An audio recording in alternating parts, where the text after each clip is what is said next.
Therapists of Reddit, what was your "you must be kidding me" moment? I used to work with children that have autism and Down syndrome, which means a lot of play therapy. I had my moment when one of my clients wanted to sit on my lap while we practiced reciting animal cards followed with their corresponding noise. Forgot what animal noise I made that made him laugh so much that he ended up peeing on me from the laughter. That night was also date night. It's nice that there's a happy story in here. If a date wasn't impressed that your animal impressions are so good they made a little unfortunate fella literally pee himself laughing, then they're surely not a keeper. A client was going to probate court and thought he'd dress up by putting a non-slip sock on his collar as a tie. Trying to be supportive, I told him, "Nice tie." To which he replied, "It's not a tie, it's a sock, stupid." Sounds like someone who would give the same response no matter what you called it. One client of mine bites and eats his fingernails. Gross, but not unheard of. Then I learn he stores his fingernails in a box in his room to save them for a snack later. A little grosser, but he's about 9, so I'm hoping he will grow out of it. What finally made me want to vomit was learning that when anyone in his family clips their nails, fingers or toes, they give him the clippings to add to his box. So when he's eating nails from the box, they could belong to his mother, father, or siblings. Yes, I've addressed the parents about enabling this behavior, but it is still happening. Just today I conducted a threat assessment on a first grader who told his teacher he wanted to stab himself with a knife and die. Upon further questioning, he revealed that he and dad watch The Walking Dead together, and last time on the show he saw 2 people stab themselves to death because they didn't want to get eaten by the zombies. Why are you even watching that show? With a 6-year-old? My parents used to make a point of showing me all the pictures of hopefully staged dead bodies and general mutilation that made up a good portion of Rotten.com when I was a kid. Some people just don't seem to see the issue with exposing young children to very morbid things.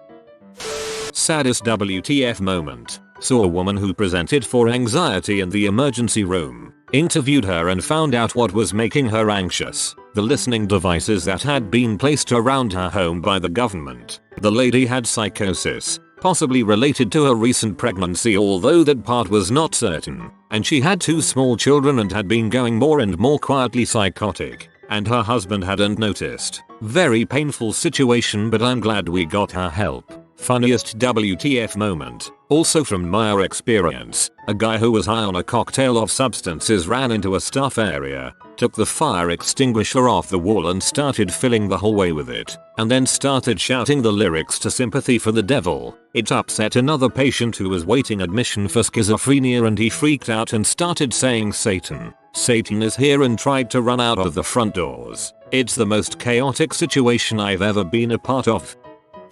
Intake clinician here. What brings you in today? I'm here for pee addiction. At this point, not the weirdest thing I've heard. Let's go with that. Okay, tell me about it. I watch it 3 times a week, for 15 minutes or so at a time. My girlfriend said I'm an addict and forced me to come in. I see lots of very extreme cases, but this was so minor that it made me stop for a moment. I sent them to couples counseling.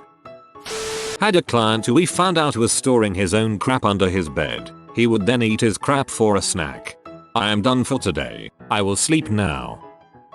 Not a therapist yet, but I'm currently taking a counseling and therapies university course, and we occasionally hear some stories from our professors in lectures or tutorials. One sticks out in my mind because I'd never seen an entire class shocked into silent horror before. A guest lecturer told us about a client he had who used a craft knife to cut open his own scrotum and took out what was inside because he wanted to look at it and play with it.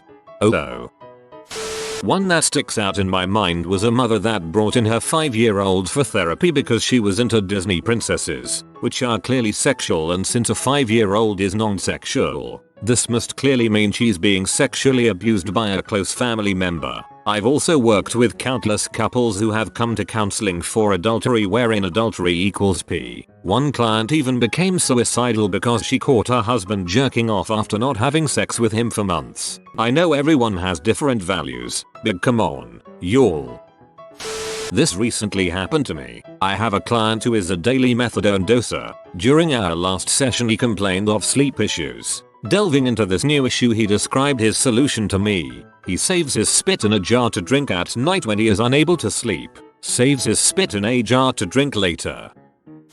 Worked one summer at a summer school for special needs children about 2 years ago when I was 14. I was just a teacher aide, so most of what I was doing was playing with the lower maintenance children and just running errands for the teachers. One morning, I was helping the kids put their stuff into their cubbies and one of the kids was just standing in front of his, staring at me with his lunch bag in his hands. This was one of the more violent kids who would act up at the slightest of breezes. He was about 11 or 12 and had severe autism. I asked him if he needed help putting his stuff away and he replied with only some mumbling. I asked him to speak clearly and he said, "I'm going to hurt you." I was really confused and asked him to repeat what he said. He then screamed at the top of his lungs, "I'm going to hoo at you,"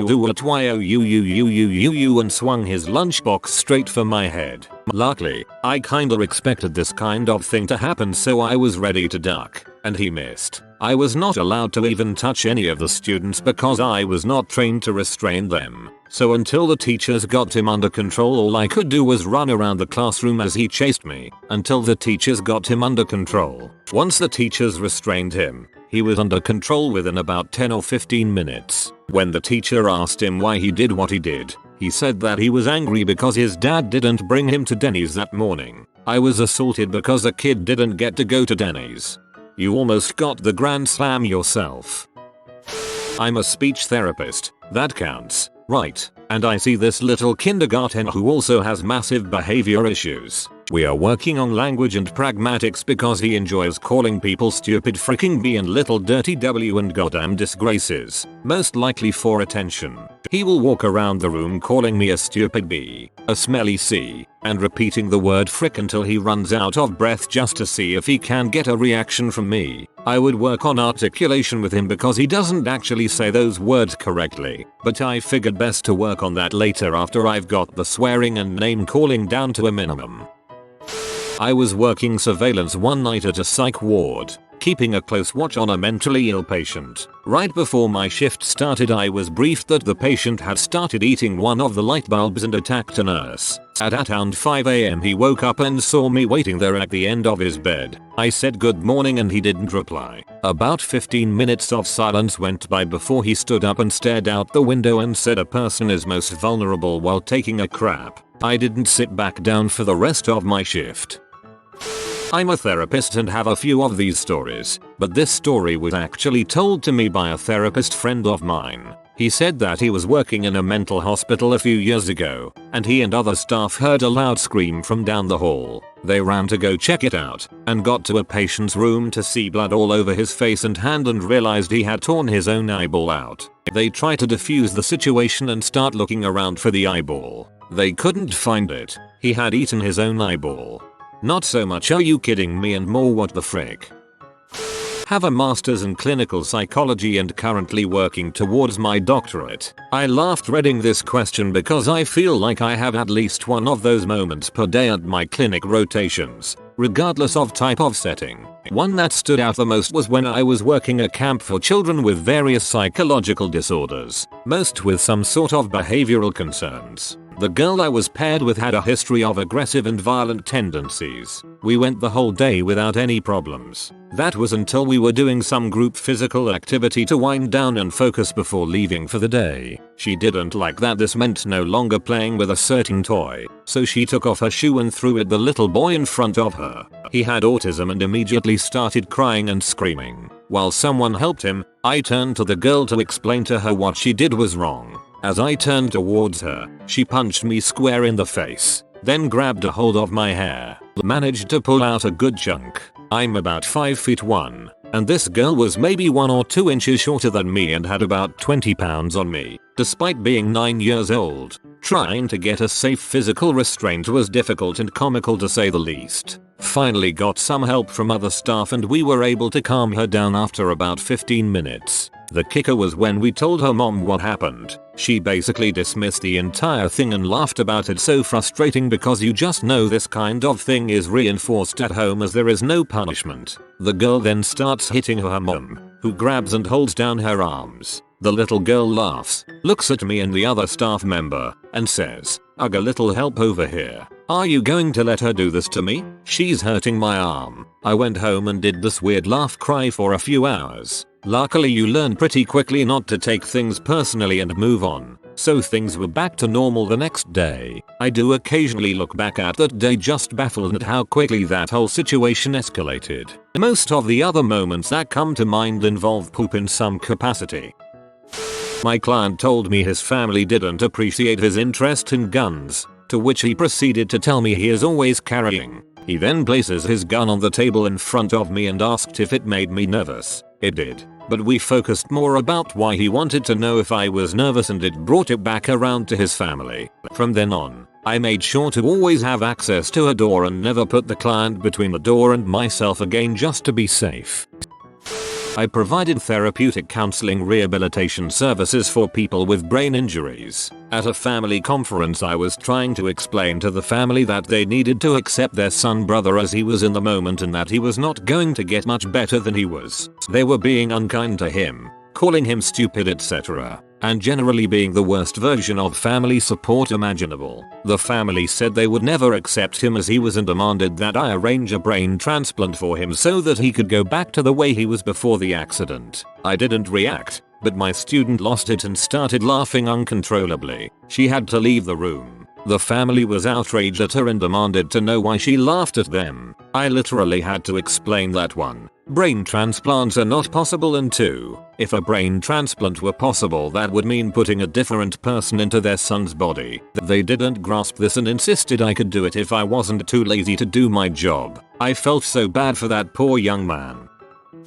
I had a client, an older female refugee that I worked with for several months before she told me that she had court the next week and was worried because she could be deported if found guilty. She didn't tell me earlier because she was ashamed and suffered in silence. She was living with extended family and the family got busted for smuggling and selling cat, a stimulant narcotic. The family determined that she would take the fall for her husband and sons who were behind the operation. At the arrest, the police brought an interpreter for a different language, from a different ethnic group, in a different country than the client was from. On top of that, she said the police didn't have an interpreter present during the questioning at the station and she waited there for almost 2 days until they found an interpreter for her language. I asked her if she understood what was happening and she said her lawyer, public defendant she met once, told her she would be deported. Beyond that, she had no understanding of the situation, process, etc. I had seen her psych eval stating that she had the cognitive equivalent of a 7-year-old. So I told her that we have information that could help her case and that her lawyer should see it as soon as possible. This was on a Friday.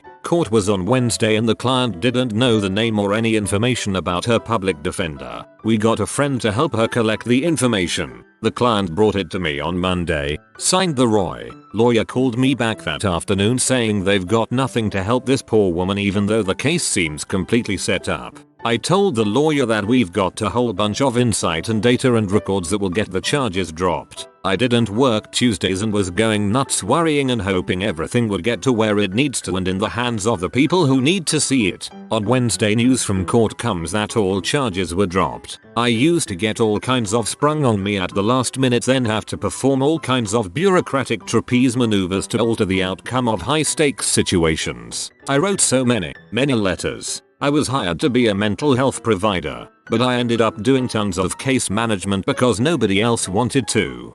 I look at them. Forensic therapist here. I work with paroled sex offenders. One time a guy I worked with urinated on my co-worker's car in broad daylight. She was in the car. He made eye contact with her while he was doing it. His PO picked him up from group 20 minutes later. He's current having a little vacation at a state facility. One time a guy I worked with urinated on my co-worker's car in broad daylight. That's not so bad. She was in the car. Okay, that's pretty terrible. He made eye contact with her while he was doing it. Yeah, alright. This guy is fricked up. I work in a community residence for adults with mental illness. Most of them are very capable and independent. One girl, 27 years old, constantly acts really dumb for sympathy and will do dumb things because she can, I guess. First week she was admitted she tripped on something getting out of bed. She's 5'1" and like 200 lbs, and she fell on her foot and broke some of the small bones in the foot. I take her to get her cast and she gets the usual don't get the cast wet, use your crutches, elevate, blah blah. Since her bedroom was on the second floor, we had to send her back to her mother's house for a few weeks since she would not be able to exit the building in time in case of emergency. Well, 5 days later, the shoe boot thingy to put over your cast comes in and we call her up saying we'll bring it over. Her response, well, I don't think it'll fit. Why not? We ask, because I cut my cast off. I got too wet and it was too tight. They didn't give her a second cast and she never used her crutches, claiming they were unstable and she would fall and get hurt if she used them. Her foot never healed properly and 2 months later she fell and broke it again. Had a client who was told he absolutely had to start losing weight else he would become troublingly diabetic and begin losing appendages. He didn't put much effort in, eventually having his foot amputated. Time after that I saw him. I had to explain that having a foot amputated did not count as half a stone towards his weight loss targets. He was genuinely mortified. You have been visited by the sleeping Italian. Comment sleep tight Lil Guido for nice spaghetti and meatball dreams all night. If you comment keep fighting, Papa. If you are new to the channel, you can subscribe. I publish new videos every day. Until then, check another video, or don't. Either way, have a great day you magnificent people.